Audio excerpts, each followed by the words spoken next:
নিয়ম বহির্ভূতভাবে তৈরি করা হচ্ছিল গ্রামীণ রাস্তা, গ্রামবাসীরা রুখে দাঁড়ায়। তার প্রতিবাদে সেই খবর বিরোধীদের কাছে যেতেই ঘটনাস্থলে উপস্থিত হয় বিজেপির জেলা নেতা থেকে মণ্ডল নেতারা। ঘটনায় জানা যায় যে গঙ্গাজলঘাটি ব্লকের ভরতপুর গ্রামে আমার পাড়া আমার সমাধান প্রকল্পের আওতায় একটি ঢালাই রাস্তা অনুমোদন করা হয় গ্রামবাসীদের কথা মাথায় রেখে। সেই রাস্তার কাজও শুরু হয়, কিন্তু গ্রামবাসীরা অভিযোগ করে যে সরকারি যে নিয়ম তা মানা হচ্ছে না। 6 ইঞ্চি ঢালাইয়ের কথা ঘোষণা করা হয়েছে, কিন্তু তা না করে 1.5 ইঞ্চি করা হচ্ছে। সেই কাজ করাচ্ছেন খোদ গঙ্গাজলঘাটি পঞ্চায়েতের প্রধান। বিজেপির লোকজন সেখানে উপস্থিত হয়, তা দেখে ভয় পেয়ে যায় প্রধান, কারণ একটাই, তাদের দুর্নীতির কথা জেনে যাবে সকলেই।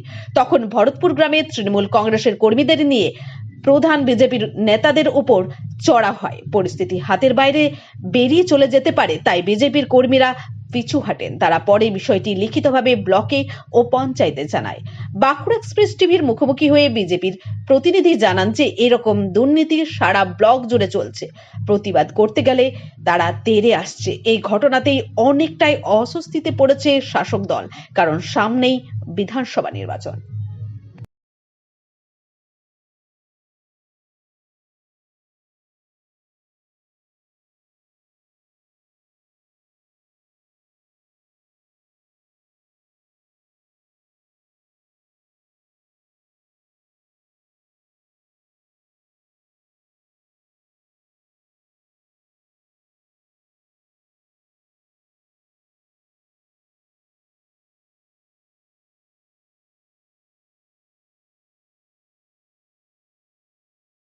আজকে এখানে এসে দেখলাম এটা গঙ্গাজলঘাটি গ্রাম পঞ্চায়েতের অধীনে আছেন ভরতপুর গ্রাম।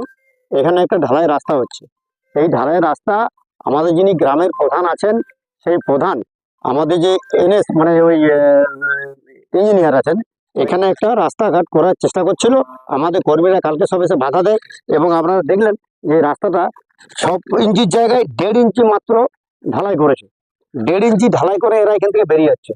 এবং এজেন্সি যে আছে, যে এজেন্সি কাজটা করছে, অশোক কুমার মাঝি, অশোক মাঝি একবারও এই রাস্তার উপরে কিন্তু এসে দাঁড়ায়নি। গ্রামবাসীর এটা কালকেই বলেছে, কোনো কন্ট্রাক্টর আসেনি, শুধুমাত্র প্রধান নিজে দাঁড়িয়ে থেকে এবং এটার এই দুর্নীতি কাজ করছে। এই দুর্নীতি পশ্চিমবঙ্গে সব জায়গায় চলছে এবং এর পরে প্রধান এর আগেও যে ঢালাইগুলো করেছে একটা মেটালাতে হয়েছে। এই মেটালা ঢালাইও ঠিক এরকমই হয়েছে। প্রতিটা ঢালাই কিন্তু সে এভাবেই করছে। এই যে টাকা যে আসছে সরকারি, সেই টাকার এইভাবে এরা লয়ছই করছে। এই প্রধান সমস্ত টাকা এই ইঞ্জিনিয়ারকে সাথে করে নিয়ে আর এইভাবে আত্মসাৎ করছে এরা, আপনারা দেখতে পেলেন। এখন আমরা চাইছি যে এই ঢালাই তুলে ফেলতে হবে।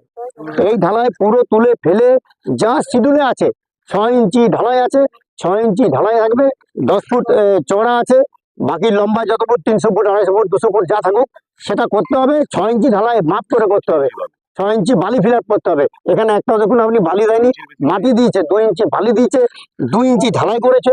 এরা এইভাবে দুর্নীতি করছে, কোনো বালি নেই, আপনি দেখুন বালি নেই কোনো, আপনারা ভালো করে দেখলেন। এরা খালি টাকাগুলো চুরি করে নিচ্ছে। তৃণমূল মানেই চোর, এটা প্রমাণিত হচ্ছে বারবার। আমরা তার প্রতিবাদ করছি এবং তীব্র প্রতিবাদ গ্রামবাসী জানিয়েছে কালকে, আমরা এই সাইডে প্রতিবাদ করছি। এই ঢালাই কিন্তু তুলে ফেলে নতুন করে ঢালাই করতে হবে। আপনার নাম? আমার নাম রাজীব কুমার তিওয়ারি, বর্জরা মন্ডল 4 এর প্রেসিডেন্ট।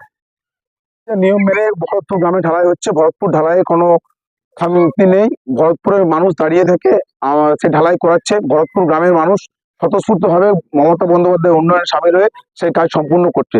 বিজেপি একটা ভাওতাবাজি ধাপ্পাবাজি দল। তাদের কাজ হচ্ছে মানুষের কাছে কুৎসা অপচার রটিয়ে ক্ষমতা দখল করার চেষ্টা করা। তারা কোনো উন্নয়নে থাকে না, তারা কোনো মানুষের পাশে 365 দিন থাকে না। তারা খালি ভোটের আগের দিন আসে এবং ভোটের পর দিন চলে যায়, পরিযায়ী পাখির মতো তারা কাজ করে।